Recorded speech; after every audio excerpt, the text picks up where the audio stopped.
They have been everywhere in the construction and industrial world, whether that be in buildings, transportation, or infrastructure.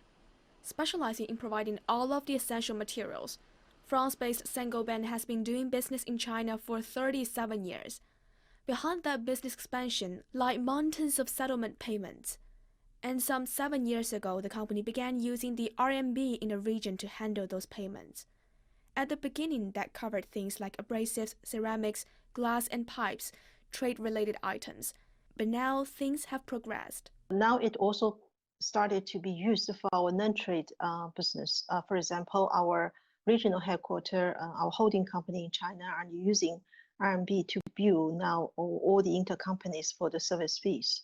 At the same time, we are also using RMB to set up a cross-border cash pool with our headquarters, and the volume is increasing all the years. It helps to control or reduce the FX exposure on us. At the same time, it also helps on the cash concentration and cash management.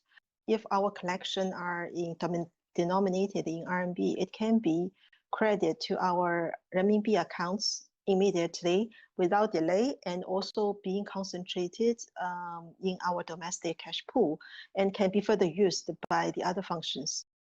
A new policy of expanding yuan settlements in cross-border e-commerce and other new trading scenarios released by the central bank took effect on July 21st.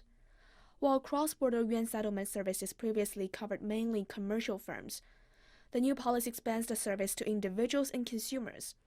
And cross-border e-commerce sites have been quick to notice the opportunities. Small and medium-sized companies now have a lot more demand for cross-border yuan settlements. It can help overseas buyers with renminbi make fast payments without currency exchanges. And it also helps trading firms avoid long settlement period and high costs. We expect to launch cross-border renminbi service for our users at the end of the year. And by then, the e-commerce site expects to begin showing prices denominated in a renminbi as well.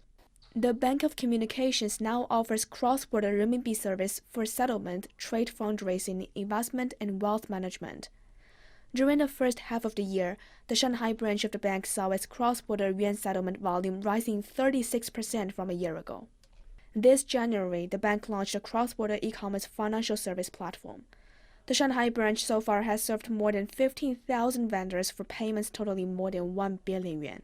Last year, the central bank reported cross-border yuan settlements totaling 36.6 trillion yuan, up 29% year-on-year. The new policies are aimed at pushing that growth up even farther and even faster.